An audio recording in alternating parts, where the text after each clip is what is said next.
So, Dr. Wu, I like the fact that as you're recording, you have full control over Oh, you like it? I mean, being a videographer myself, Uh-huh. I like the fact that you can go through and basically control any aspects Right. The manual video mode. of during the video mode. So most cameras will, even on pro cameras, you can't do that. Right. So as you're recording, you can really go through and change the white balance and whatnot. So that's going to be a huge plus for us. So we talked to the movie directors many times. We learned what you probably need.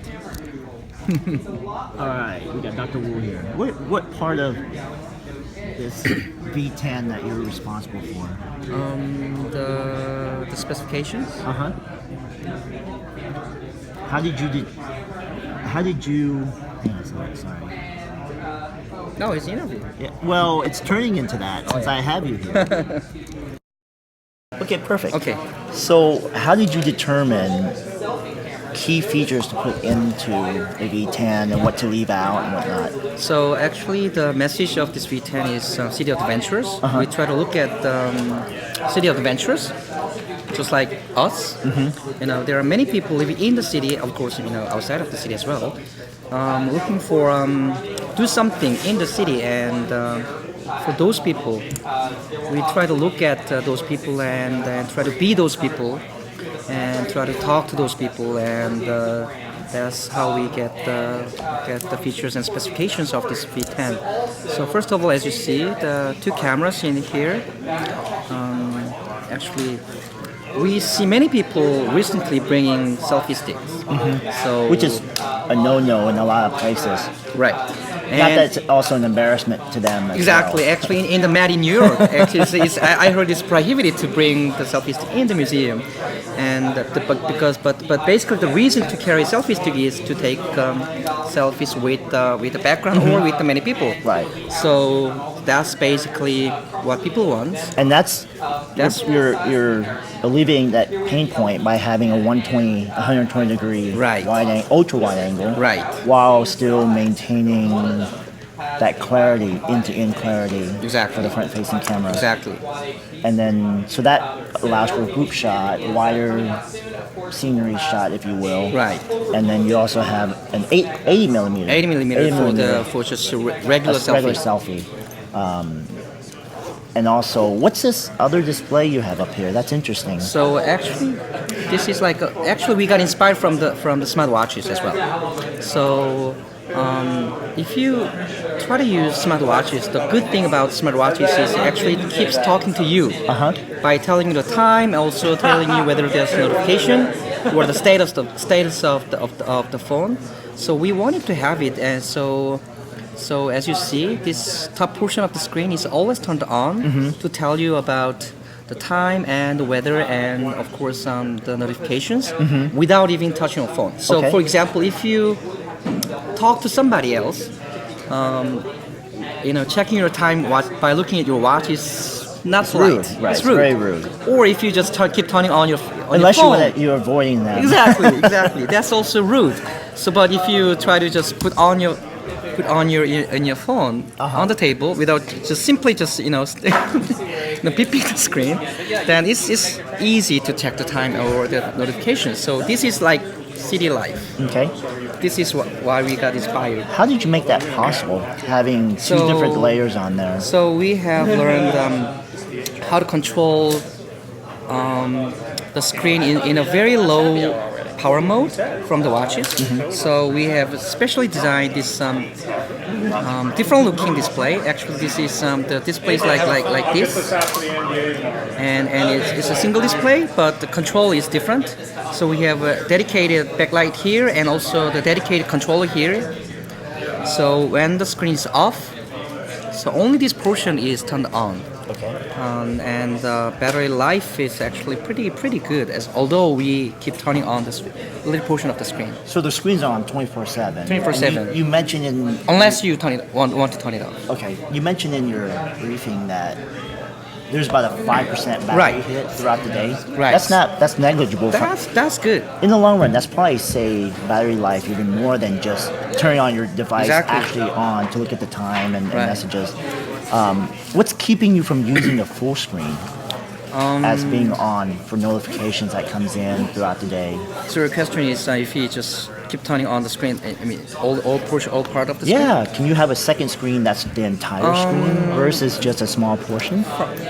From the battery life standpoint, we haven't reached that point, technically. How about giving us the option to, decide whether we want to do that or We can not? try that like next time. Okay. Yeah, that's not That's not. where we reach it. Can you show us how that's being used within the app, the second screen? Oh yeah, actually, I'm sorry.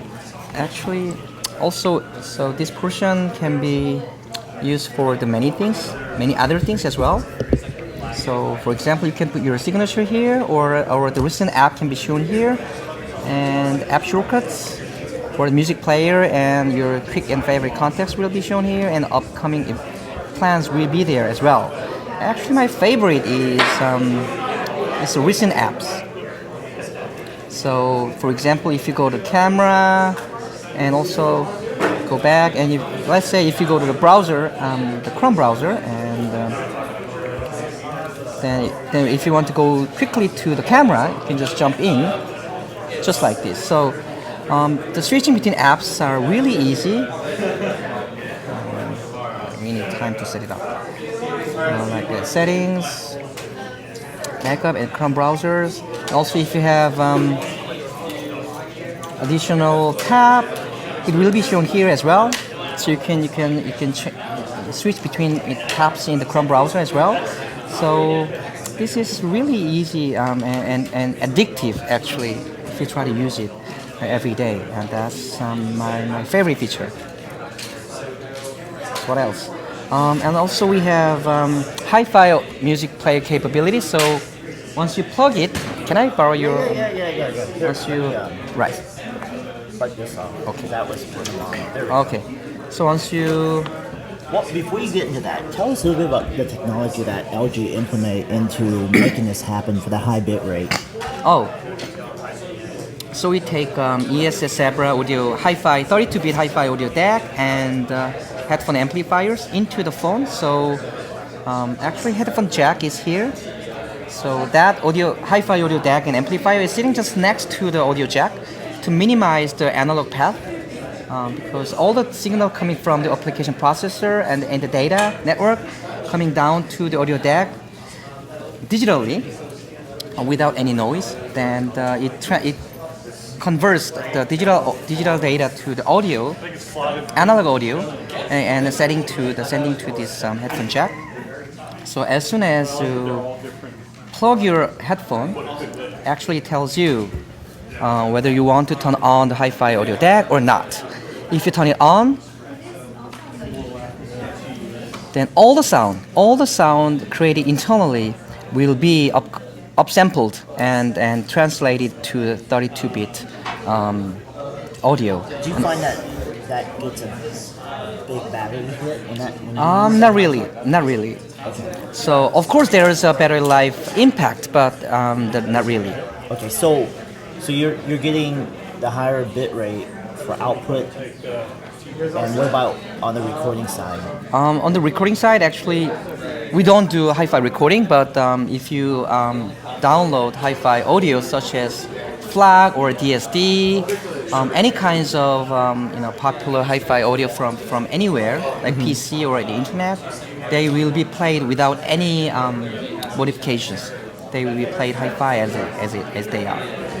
Okay, so following up on that a little bit more, there are 3 microphones because when you're out recording, Right. Urbaner, In the video mode. Okay. Actually, we have 3 microphones, and you can control directivities. For example, in the recording mode, if you do this, the sound coming from the front will be recorded, and if you do this, you can narrate. Okay, and so that utilizes the microphone closest to you. Exactly. Actually, we have 3 microphones. It controls the directivity. So that's a combination between hardware And software. and Magic. Right. Where are the microphones, by the way? here on the bottom, and here in the top, and we're somewhere in the back. Okay. Excellent. What can you talk about the screen lamination process between combining the two together to allow the second screen? Right. So we have in-cell IPS display. On top of that, we have Gorilla Glass, and on top of that, we have a transparent adhesive layer, and on top of that, we have another glasses. So we actually have dual-layered glasses to have more durability. And speaking of durability, you showed us an amazing video of the V10 getting rocked. How are you doing that, by the way? Actually, first of all, I don't want you to try that because. How about you try it and then we record? I have my sample, but if you ever break your own phone, your heart will get hurt. But one thing I can tell you is very durable because of that dual layer glass architecture, and also, although the Windows is broken, that glue layer actually grabs your particles. Keeps it from shattering. Right, exactly. So it doesn't really hurt your fingers. Talk to us about the side and the back material. How is that helping with the durability as right. well? Naturally, as you see, once you drop the phone, actually, this metal frame, actually this is stainless steel.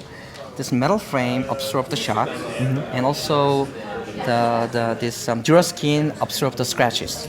Does that create a little bit of a thickness by having that thicker side? Say again, please. Yeah. Does it add a little bit thickness or width to the device? Not really. Actually, it gives you a little bit of better grip. Okay. That was our intention. Gotcha. Okay. And it's basically plastic? On the back, is, if you say so. What's your Technically it's the silicone. We call it DuraSkin. This is a very new material based on silicone.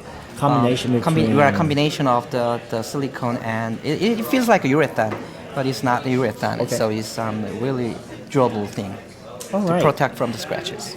Thanks for your time, Dr. Wu. Thank you.